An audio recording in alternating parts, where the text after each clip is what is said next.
塔古男爵夫人演讲。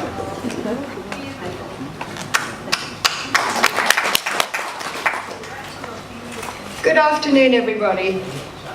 My particular passion is education, and I believe that our collective future depends upon how we educate our children. I so resonate with Deepak Chopra when he said not long ago, it is no longer survival of the fittest, it is survival of the wisest. We do indeed live in times of great peril, but also great promise, and we must remain optimistic. I like to point out that on the road through life you can be an optimist or you can be a pessimist. But if you're an optimist, I mean, you may both arrive at the same result, but if you've been an optimist, you will have had a far better ride. You create random acts of kindness along the way. Focused, determined, enlightened public opinion is the most potent force in the world today. And the real catastrophe out there is a poverty of imagination. Where there is no vision, people perish.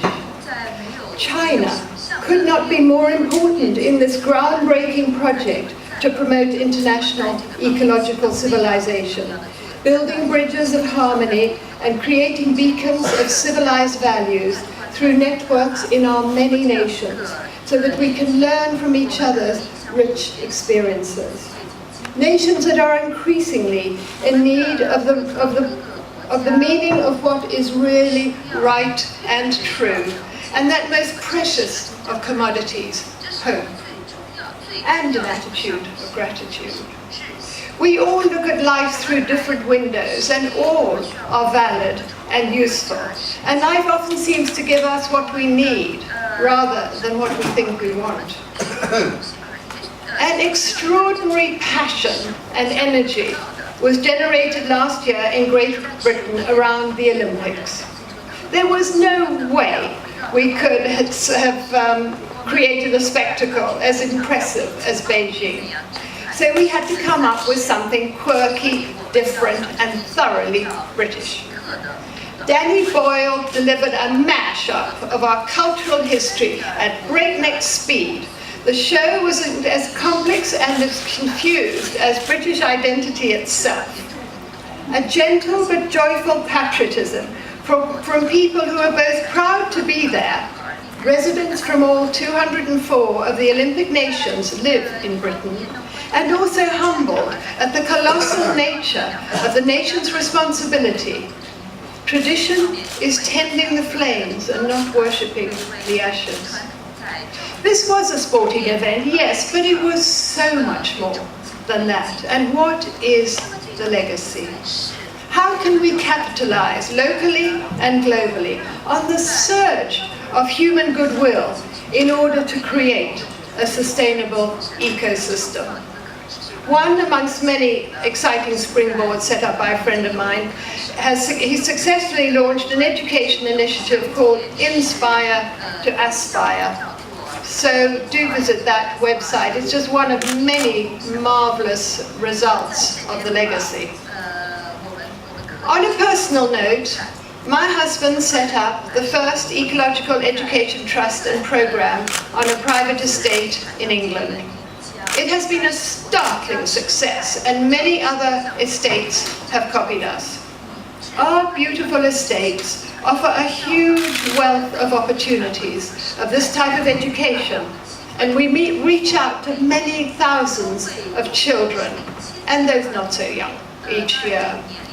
Our recently built tree houses complex, arguably the finest in England, in our rich woodland, is perfect for ecological and spiritual courses. So do visit the CET, that's the Countryside Education Trust, and the Beaulieu website.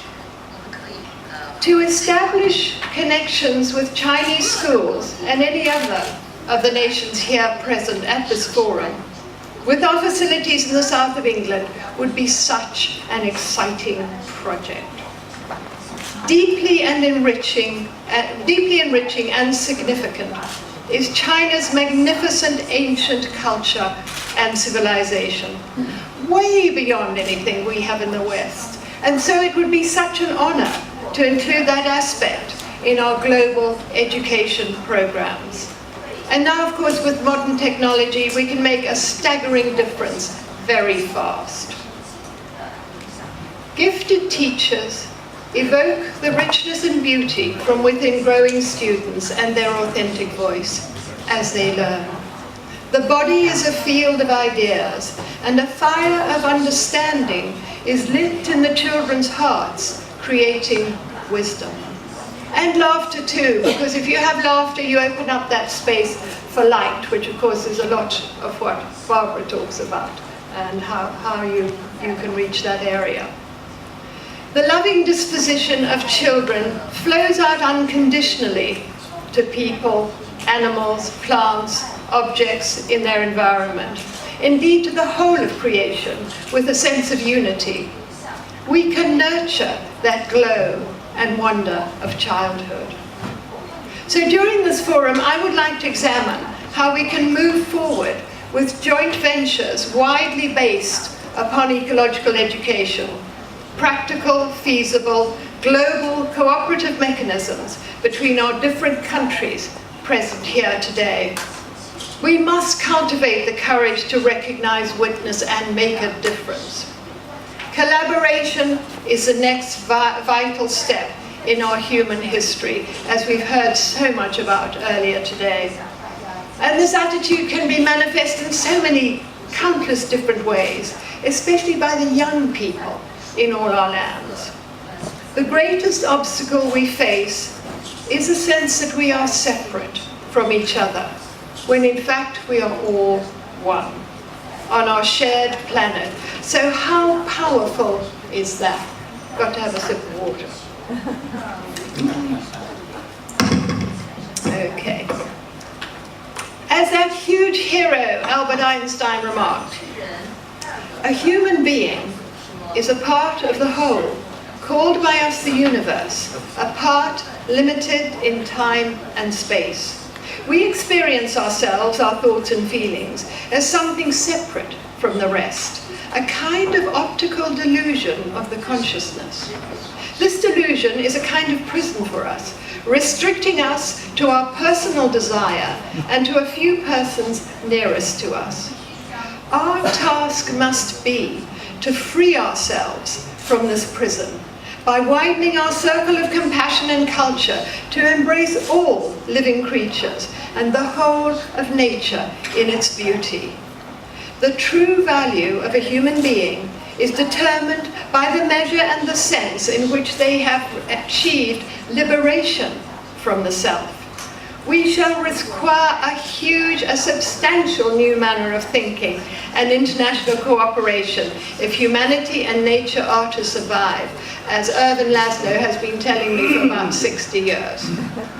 This World Cultural Forum has attracted people of vision who sense the transformational potential of goodwill within human beings, committed to serving this ecological cause through active participation. This collective work requires a strong commitment from supporters and funders who have the vision and the financial ability to be part of this global initiative. Financial resources for urgent transformational purposes is an investment in the human future, to unleash the power of human potential, to live in right relationship with all of life, drawing upon natural law and ancient wisdom.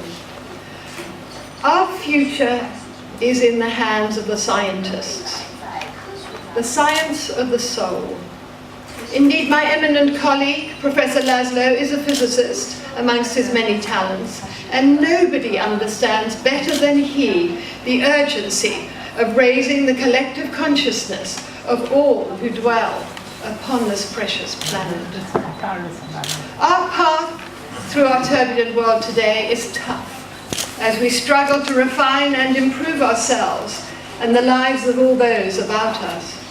All of life is an experiment, work in progress. And this forum, this exciting platform, is a case for feeling optimistic about the fabric of our society in all our nations changing, as the energy of intent supports the fine words uttered here and nations and civilizations awaken to their collective responsibilities and shared ideals, as we realize that peace is not an absence of war, but an active state of being, and that we must all take responsibility and walk hand in hand with life, as we hold our minds steady in that light.